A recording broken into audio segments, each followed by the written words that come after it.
Welcome to the Smart Dating Academy podcast. I'm Bela Gandhi, the founder of Smart Dating Academy and your host. I started Smart Dating Academy in 2009 because I had this crazy knack of giving people dating advice that actually worked, that I took. I've been married for almost 25 years, and now my company helps people to date smarter and to find love. This podcast is meant to bring more love into your life, no matter where you are and what you do. And we're here to bring more life into your love.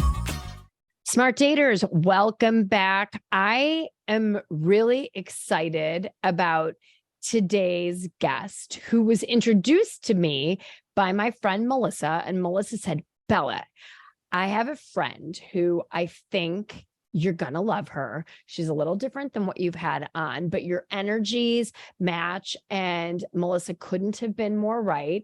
I am so delighted, honored, and excited to have with us today, spiritual medium Erika Gabriel. Erika, welcome to the Smart Dating Academy podcast.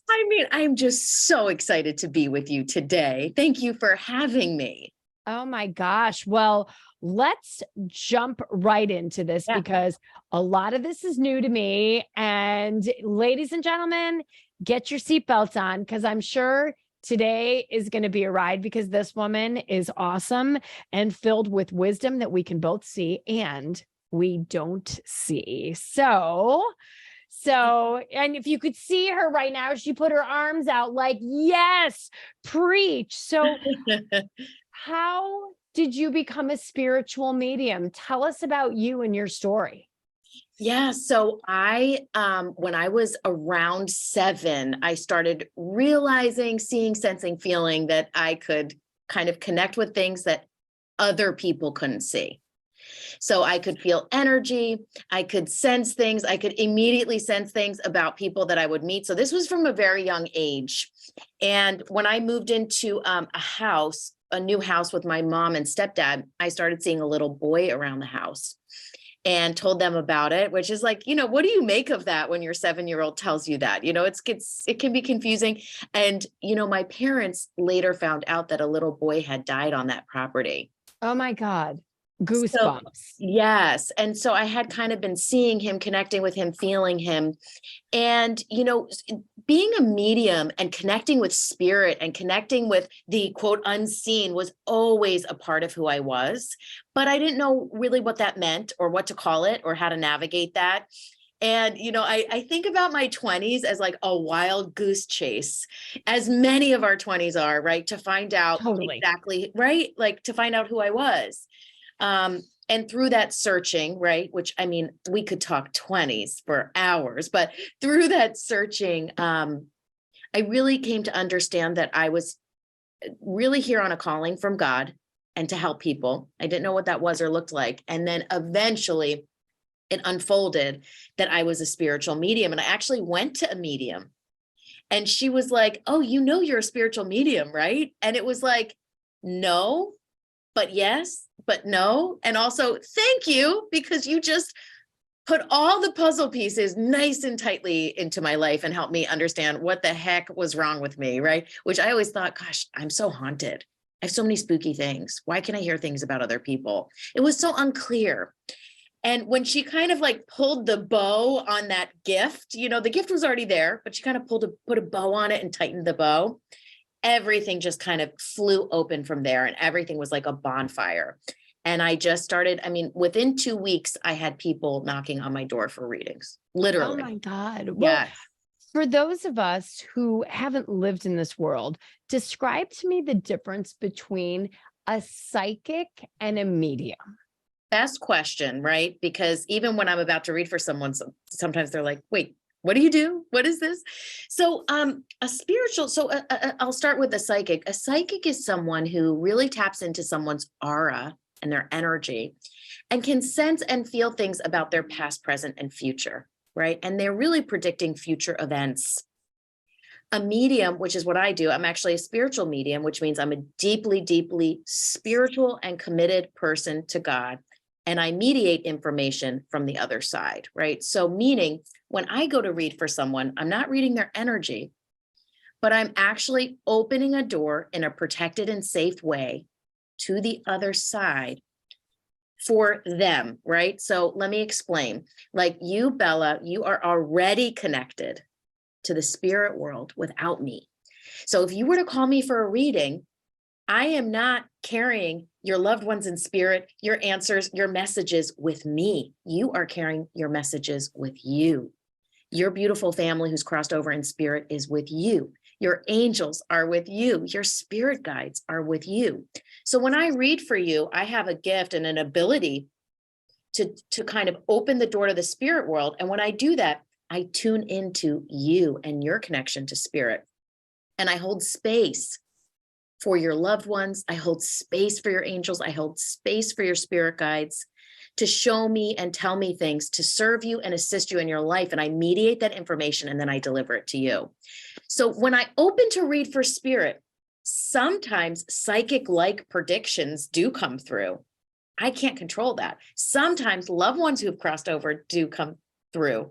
I can't control that. I can't control what does and doesn't come through. So I have total faith in spirit, that spirit portrays to me exactly what you're meant to hear at this time in your life when I read for you. So to put it into perspective, let's say, for example, I came in to do a reading. Do I have, to some extent, an agenda of connecting with people that have crossed over, where I want closure, or I want advice or guidance or reasons like, why did you do that? We never got closure. Like I want people to understand the work you do, which is why I'm drilling into this. Yeah, well, that's what a medium does. A medium is available and open to hold space for that person. Yeah. So if you come into the reading, I always ask people to have 3 specific questions, right? We cover many more than 3 questions, but the 3 questions help prepare your energy and your spirit guide's energy and really gets them and gives them a chance to prepare answers for you. So, sometimes people will come in with questions like, am I on the right path with my field of work? What are some things I can do? What does spirit say about my relationship? Right? What does spirit say about, the property that we're selling? It can be like that. Sometimes people will come in just focused on connecting with a loved one.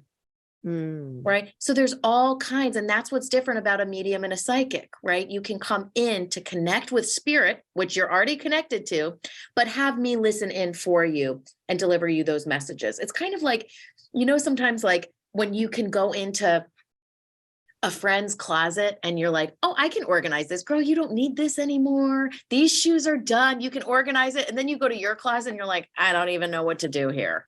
Right? You need someone to come in. Did you look in my closet with me this morning? Did you have a premonition of what happened this morning with me in my wardrobe? Right. But like someone else can come in, and that's kind of, it's a silly example for something that's really, really sacred and profound. But it's me who comes in and connects to spirit with you and for you, and really tunes in and listens in and is able to deliver you messages that you're meant to hear. So yes, to answer your question, you can ask about love, you can ask about life, you can ask about a loved one who's crossed over. So the only thing I don't do in readings is I don't demand or yank information. So it's not a seance. I don't call out to your grandma and really try and get her to come. I'm a medium, so I mediate the information. I have been training for over 15 years, so I know how to open the door to the spirit world in a safe and clear way and tune in for you and your energy and tune in to the answers that your guides and your angels and your loved ones want to give you. Okay, gosh. And spirit could be anything. It could be God. It could be your angels. It could be people that have crossed over the line. Mm-hmm. You can tell I'm a newbie at this world. So, and I'm figuring other people are, and we need to know all of the tools that exist that are out there, right? It's like, wow, am I in the right space of being a love guide and a love coach and a dating coach? So, right. Those are the kinds of questions to ask. Like, help me with my gut. Yeah, exactly. And you really, you can bring anything to the table when you're working with a medium that you trust, and, bring it to the table and really see how spirit responds. Amazing things happen in readings. So the thing about readings is, like, you can explain them over and over and over again, and I can tell you all of my experiences, but every reading is so unique and sacred and special. Every reading is there to support the person that wants to get the reading and wants to connect with spirit in that way. Wow, amazing. Well, I know you've read for thousands of people and you've amassed a lot of information throughout the years. You've even developed this course that we'll talk about as we close out the episode. But if you had to say, and I'm sure people with love, you work with a lot of people that maybe haven't found love or on the path to finding love, or have had just their hearts broken in love 100,000 times, and yet they're resilient and they want to do it again and they want to find love. What are the 3 things in the spirit world that you most often see that are blocking people from love? Mm-hmm. Okay, so there's a couple of things. And it's so funny when you say 3 and like, I'm like, yes, we discussed 3. And now I'm like, oh my gosh, I have 10. But anyway. Okay, that's fine. Let's do 10. Let's go there, girl. We are very flexible. So, the first thing that comes up right at the door is fear, right? And fear is something that blocks us from so many things, right? And I think what happens is, and what I've listened in on these readings and heard spirit talk about, is fear. And we look back and we think, oh my gosh, like this has happened and it was so catastrophic in my world and I'm so heartbroken. And this was so horrible, that this happened. And one of the things and one of the ways to work through fear of repeating, things that have happened in the past is to understand that those were life lessons, not life sentences. You are not now sentenced to a life of living alone because you were vulnerable and put yourself out there and it didn't work out. Life lessons. We are here to learn. And spirit talks about that so much. Spirit talks about earth being a classroom. And really, those are life lessons, and to not just hold your feet to the fire of these past, I put in quotations, mistakes, when we really know they're lessons, anymore. So we're afraid, and we're afraid we're going to repeat the same thing over and over again. And so we start to build up this hard shell, just like, no, it's cool. I'm good. It's fine. And we kind of remove ourselves and we kind of take away our vulnerability so we won't get hurt. So that's a huge one. And anything we do from a place of fear doesn't lead to good results, right? Fear keeps you closed off. Fear keeps you, to a certain extent, comfortable. You're not going to jump off your lily pad if you're afraid. And if you don't have the courage, what are you going to do? The same thing again. And this is what happens. And this is why, an easy stat to think about is the divorce rate. 50% of first marriages end in divorce, 67% of second, 74% of third. Ladies and gentlemen, what you do from a place of fear is going to keep you closed off and doing the same thing over and over again. So I love that your first thing that you see that's blocking people is fear. I couldn't agree with you more. And if this is resonating with you, and if you're listening to this fact that fear, and it's putting a pit in your stomach and you're like, shit, I'm scared to do this. This is an alarm bell for you that it's time to change something up, do something that makes you mitigate that fear. Enlist a village of people. Hell, it takes a village to find love. Okay. All we do all day long, I always say, we're in your corner with you. Exhale. You have us as your on earth guides holding your hands. And you're saying the same thing in the spirit world. Absolutely. And I cannot tell you how many times I read for people and their guides are like, you are not meant to live your life alone. You are meant to share it. It's okay. And it feels so good when people hear that, but then they immediately start to bump into their blocks.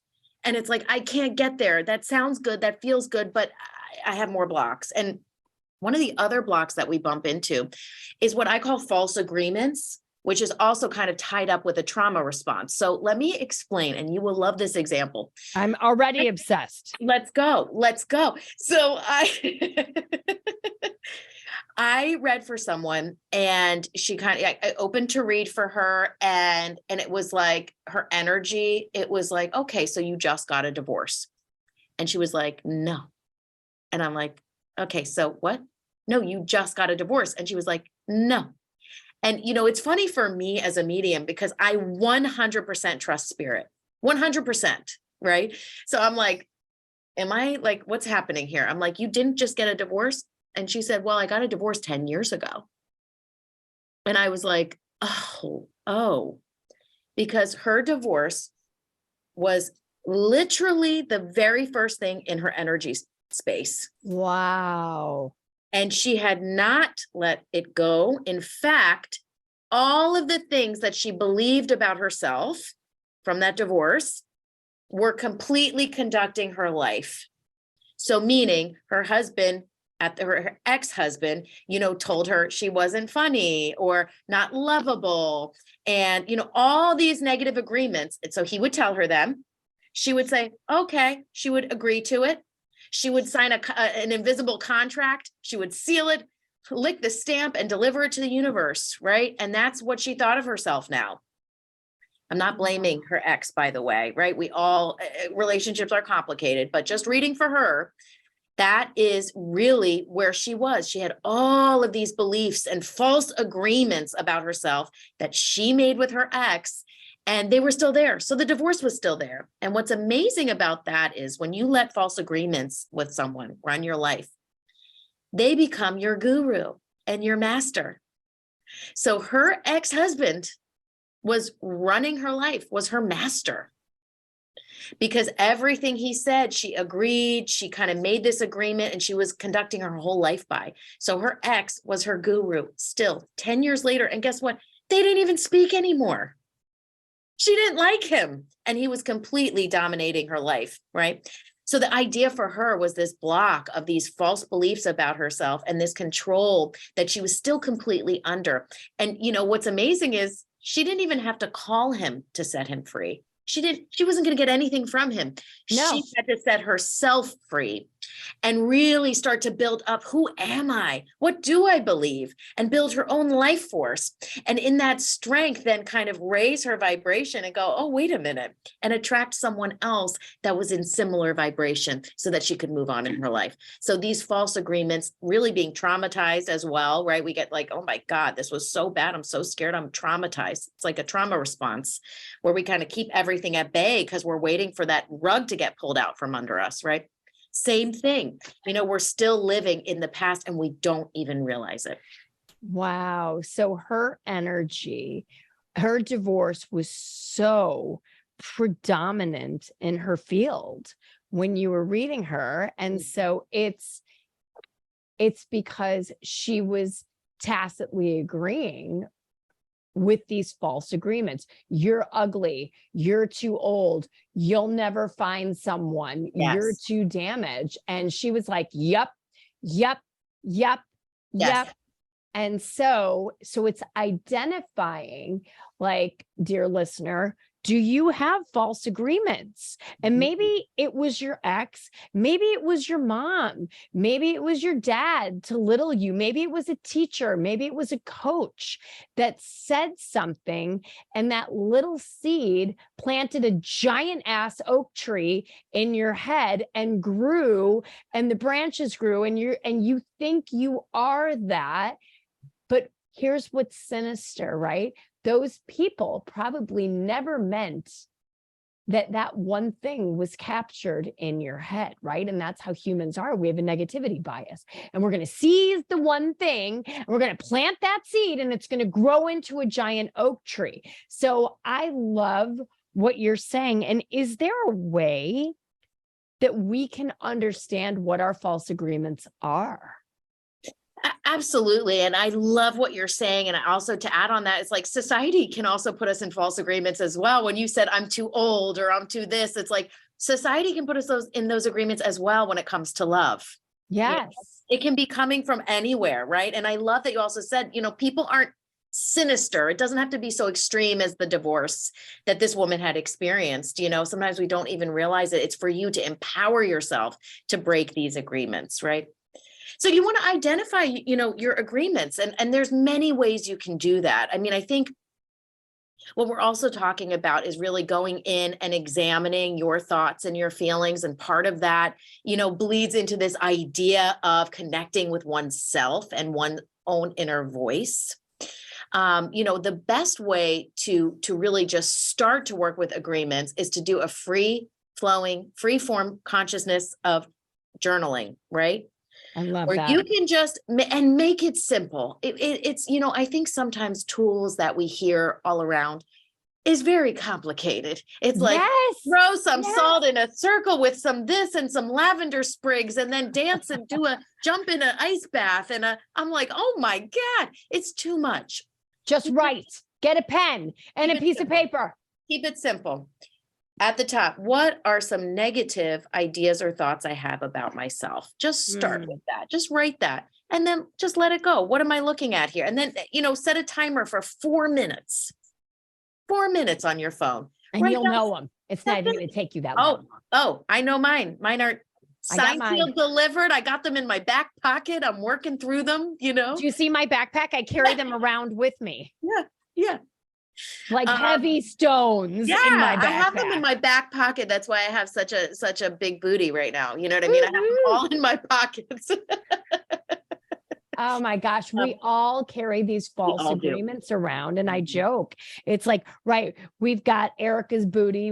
I don't have a big booty. I wish I did. So I'm going to say it's in my rucksack, in my backpack, but we all carry around these false agreements, right? And write them down, right? What are the things, and what they are, and we know what they are, and other people might even know what they are for us, right? I know in our practice, we do with our one-on-one clients that, we work with for a year, we do a 360 feedback process where we have them reach out to their friends and family, their village, telling us why they think our client hasn't met the right partner yet. Wow. And so what's so interesting about this is we think that these false agreements or the things that are holding us back are just our dirty little secrets in our backpacks, in our booties. Guess what? Everybody knows. 100. Everybody knows, and they can tell you, what? She doesn't realize how beautiful she is. She walks around with her eyes down. She has no idea who's looking at her because her ex told her she wasn't pretty, or she was bullied for being, the ugly duckling, and whatever that stuff is. People know, right? We think nobody knows. We know. So get your notebook out, write down your false agreements, people, let them stare at you. I want to just finish that also for the awesome listeners here, just because if this, podcast, you're hearing this and it stirs something up, and you get your journal and you write them down and you're like, oh my God, wow, I have these, right. There's so many, or even I just never consciously looked at these. So let me give you a quick tool, just what to do from here. Okay. So number one, you're going to look at these agreements and you may feel all kinds of feelings. Number one, it's okay. Everyone has these agreements. Please don't be mad at yourself. Number one on the docket, I forgive myself. I know I'm a spiritual being having this human experience to learn, to grow, to evolve. These are part of my AP courses. Remember AP courses in high school? These are part of my advanced courses right here on this paper, are part of my advanced courses to move my soul forward in this life and to forgive myself for these, right? Not be angry at myself, because we're going to automatically look at the paper and go, oh my God, what's wrong with me? And guess what? There is nothing wrong with you. And in fact, if you get that pen and paper and you write these down, there is everything right with you, because you are of the 99% of people that are willing to grow and change. So, or 1% of people, I should say. That was backwards. I'm saying we were following you. I knew what you were trying to say, girl. I'm saying it is so rare. People that listen to this podcast, I know, are looking to grow and to shift and change. But a lot of people aren't willing to do that and are very set in their ways. So just writing these things down, you are already cooking with gas and you're doing a great job. So after that, I'm just going to give you a quick tool, is that as you go forward in your days after that, I want you to see your list and say, I acknowledge you. I hold space for you, little friend, little soul within you, right? And as you go about your days, I just want you to acknowledge. I don't want to say catch yourself because that sounds negative, but acknowledge when those agreements are coming up, right? So like, maybe someone invites you to something and you're like, I'm feeling so gross and I don't look very good, so I'm not going to go, right? So let's just use that as a silly example. And you would go, oh, wait a minute, that's a false agreement that I'm not good to look at, or I'm yucky, or I'm, no good. So what you can do is take a moment, close your eyes, take a deep breath. And I want you to touch your hand to your head and you're going to say cancel. And then I want you to touch your hand to your heart and you're going to say cancel. And you are basically out loud saying, cancel, cancel. I cancel that out, right? It seems elementary and simple, but your words, your thoughts, your intentions are so powerful. So if you think of something negative about yourself, go, oh, I see her. There she is. There's that little one coming out to play. And you're just going to say, I'm going to cancel it and I'm going to cancel it. Cancel in my head and my mind, cancel it in my heart and my soul. Cancel, cancel, and then move on with your day. And I love this so yes, much. keep working, cancel, cancel. It is amazing. It sounds ridiculous. Oh my God, saying cancel, cancel. Yes, saying cancel, cancel. Because think about this. If you're continuously saying I'm unattractive, I'm unattractive, I'm unattractive, does that affect you? Yep. Hell to the yeah. Yes. So will cancel, cancel affect you? Yep. Because you're acknowledging it. You're taking control of it. You're saying, I no longer accept that type of talk about myself. I cancel it. I cancel it. Try it. It's amazing how much it works. I love that so much. This is amazing. Thank you for that. I'm going to be canceling a lot of those things in my rucksack really soon. So, God, this is so amazing. I feel like I could talk to you for 8 hours, but let's tell us, you just gave us this amazing cancel tool. What about, you had talked about some tools that we can use when we need to check in with our gut feelings about somebody.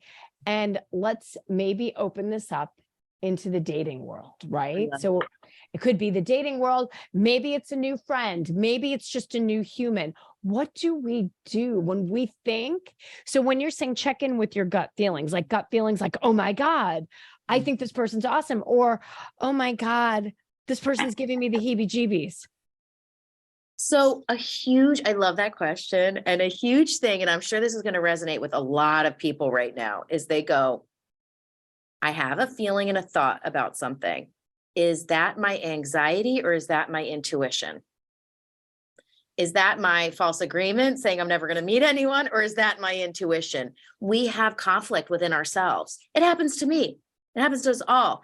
We're kind of like, ooh, that didn't feel right. And then we're like, wait, is it because I'm afraid or is that real? Right. So first and foremost, and think about this, guys, how much you can look back and you're always like, oh, damn, I knew that person was not for me. Right. Hindsight is always 20/20. But somewhere along the line, you felt it, you knew it, right? So the idea is to get familiar with what is fear and what is intuition, right? So look back on those situations and really kind of picture, when did I get that red flag? And the way that you received that red flag, that's your intuitive voice. Okay. So practice kind of thinking about, gosh, when did that happen? I recently had this happen to me. I got a big red flag about something and I'm like, no, it's cool. It's cool. It's cool. And it wasn't cool. And so now once again, I'm reminded what that inner voice sounds like, right? So what the best thing to do when you want to connect with your gut and your intuition is practice it, not in the moment. So let me explain. You would, and I'm going to tell you some quick steps. So the idea that you would do is you're going to set an alarm. I'm going to tell you this is for beginners, right? Or advanced if you want some, brushing up. You're going to set an alarm on your phone for one time a day. You choose. Is it 8 p.m.? Is it 8 a.m.? Do you wake up for work at 7 and you actually set it for, 6:55 or whatever, you're going to set an alarm on your phone for 5 minutes. You're going to go to a safe, separate place in your home or your apartment. You're going to sit down either on the floor. On the floor is preferable, so you sit up tall. You're going to set an alarm on your phone. I'm going to do 5 minutes for you guys, okay? And you're going to close your eyes and you're going to breathe. And when you're breathing, I want you to picture you have in your hand a flower and a candle.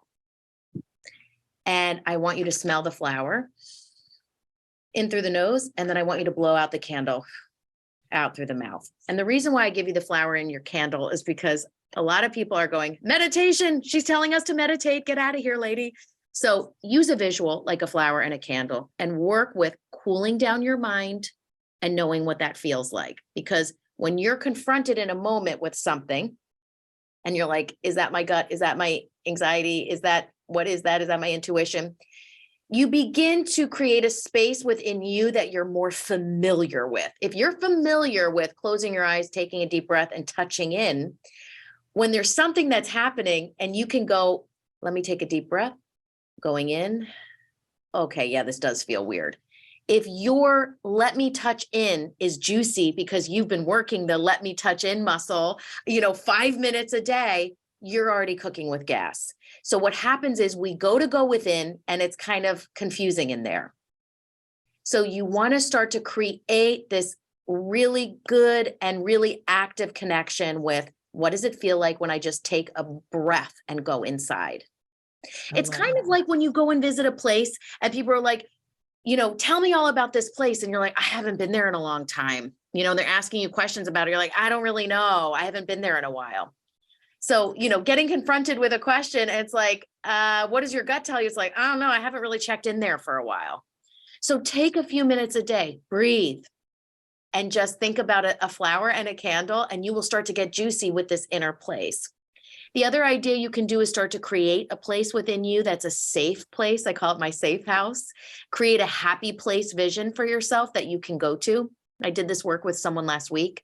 I said, what's your happy place? And she had a porch swing as her happy place. That was it. It was a porch swing. In her mind. She created this porch swing. It overlooked a lake, and she created this happy place. And now when she's feeling stressed, anxious, or doesn't know what she feels, she closes her eyes, she does her breath, and then she sits on her porch swing, and there she can connect with herself, right? So start to create a happy space as you begin to work this breath and this 5 minutes a day. It sounds so ridiculous, but it's amazing and it works. It is. And I love what you're saying because it's our thoughts that work us up so much. And it's anxious thoughts lead to anxious feelings. So what you're teaching us to do to reconnect with our intuition is to quiet our minds. Inhale, smell the flower, exhale, blow out the candle, right? Quiet the thoughts, get to a still place. Then you can hear and you can make certain that it's intuition, not anxiety. Intuition, not your crappy false agreement. You nailed it. And what I love too is sometimes the idea of meditation or quieting the mind, it can feel so overwhelming. So don't meditate. Just smell a flower, blow out the candle.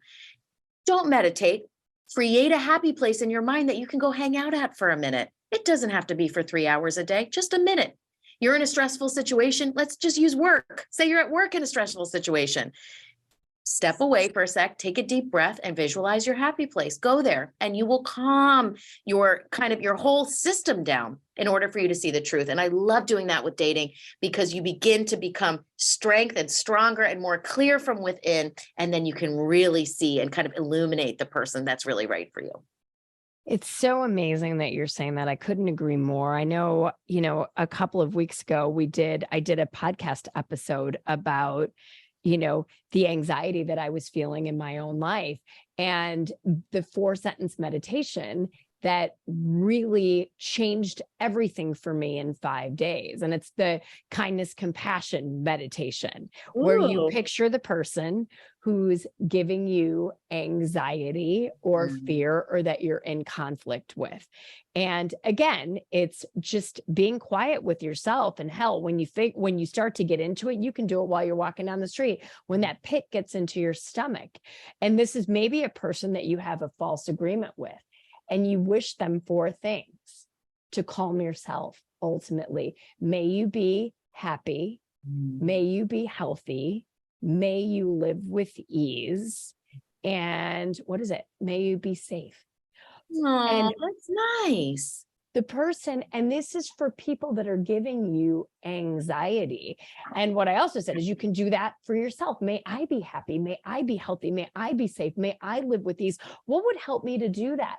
And so much of the success in life, in dating, in love, in every way, and this is what this beautiful spiritual medium Erika is telling us, it starts with us.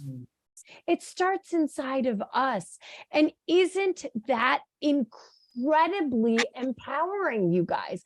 I talk about, you have the steering wheel of your life. And here, Erika's telling you the same thing. You have the steering wheel to cut the clutter, to cut the BS, to cut the things that people have told you, these false agreements, and to quiet your mind. You were blessed with great intuition.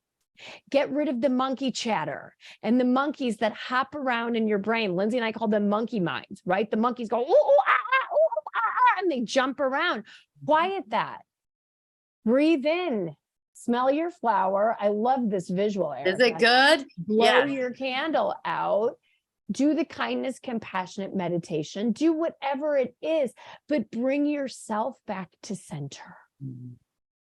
I could not agree more. I think that is so beautiful. I love the meditation you shared because it dispels the anxiety, right? You get back to what is and what's real, right? True kindness, compassion, connection. We're all in this together, right? So it kind of helps eliminate that. And, you know, what's so amazing too about thinking about anxiety and what you're talking about is like, you know, anxiety is emotionally rehearsing for the very thing we don't want to have happen.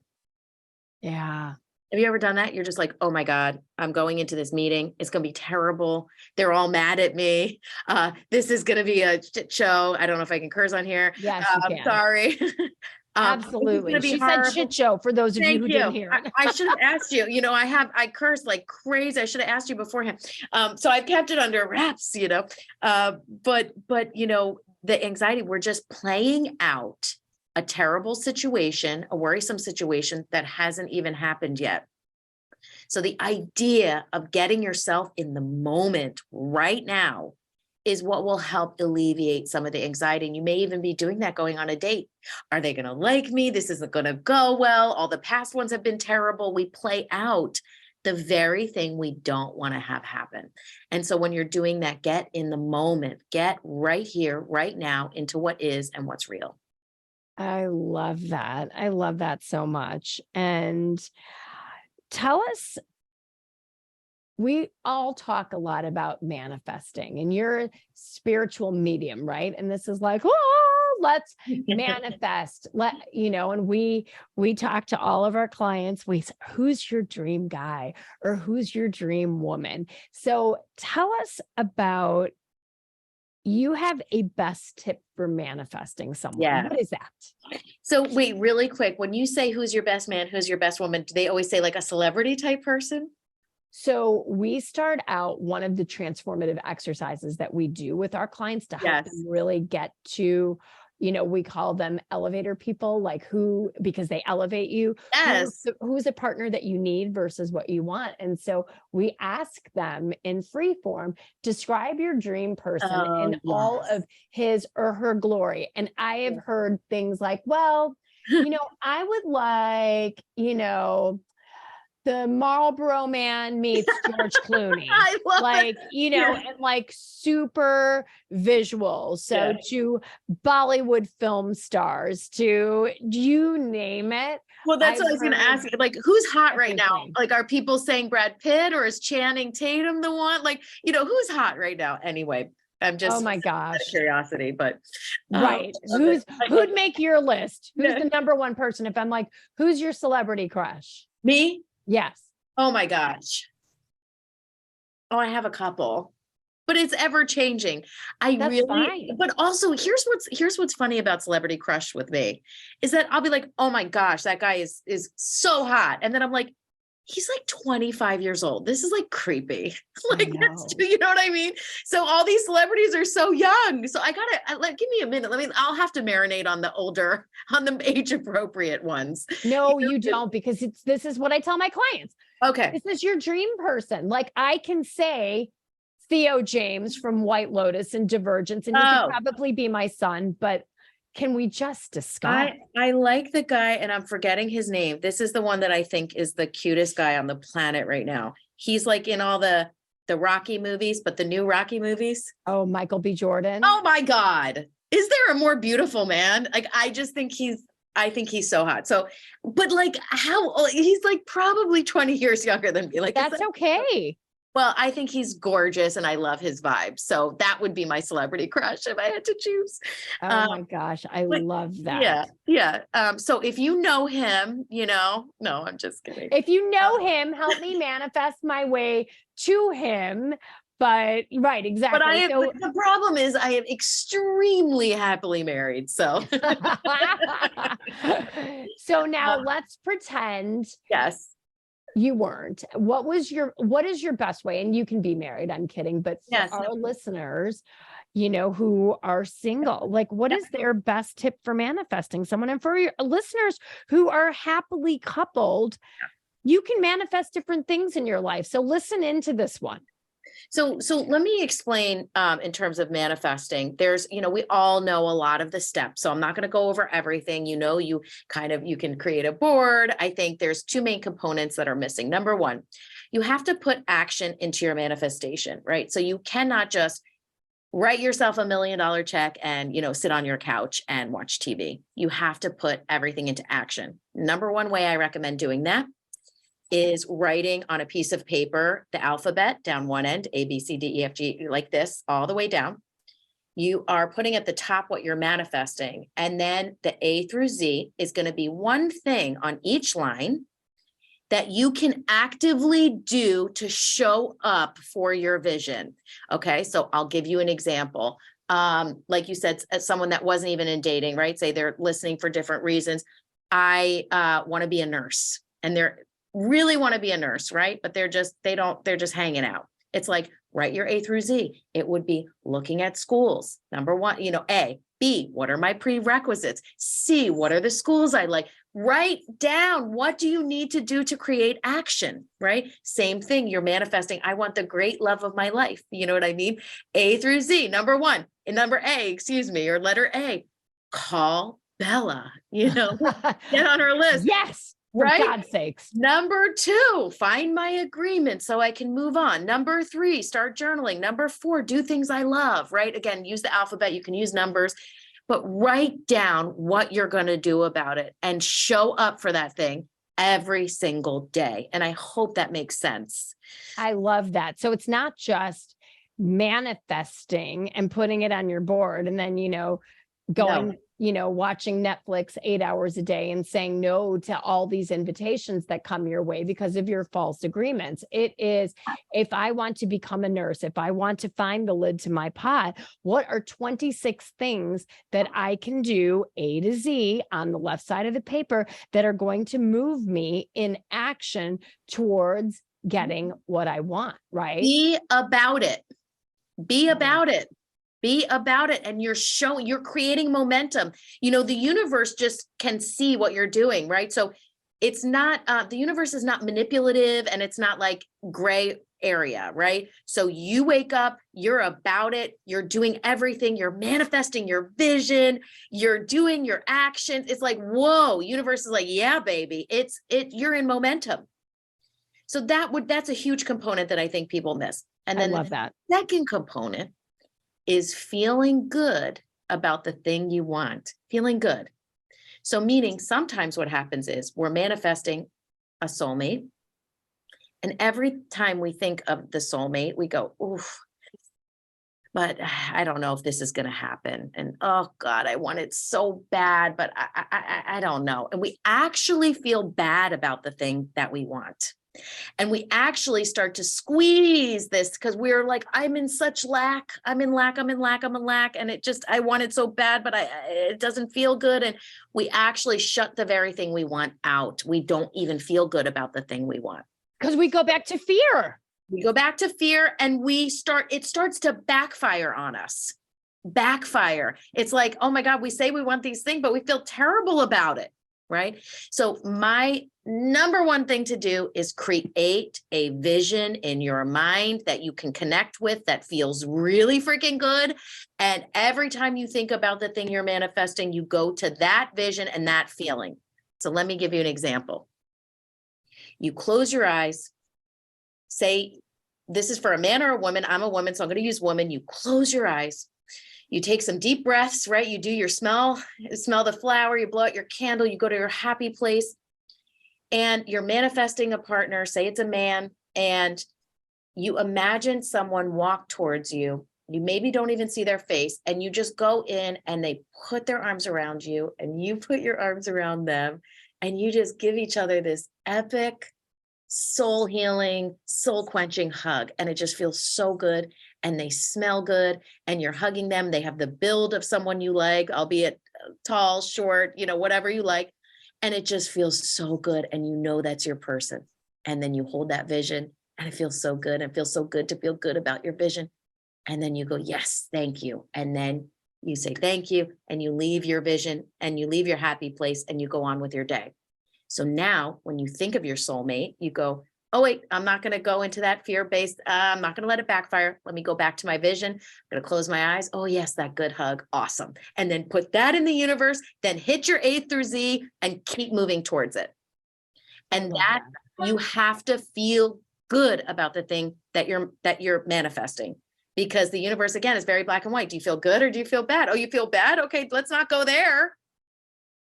Right. And so I love that so much. And now if it's back to being a nurse, then your vision could be you're sitting next to a patient with their hand on your hand on this patient's head, and you're giving them comfort, and they're looking at you with a smile saying, what would I do without you?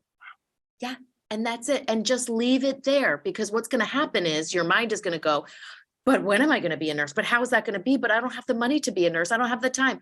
Don't worry about that. Just make sure you're clear with your vision and it feels good. And whenever it backfires, say, that's all for now, and back out of the vision.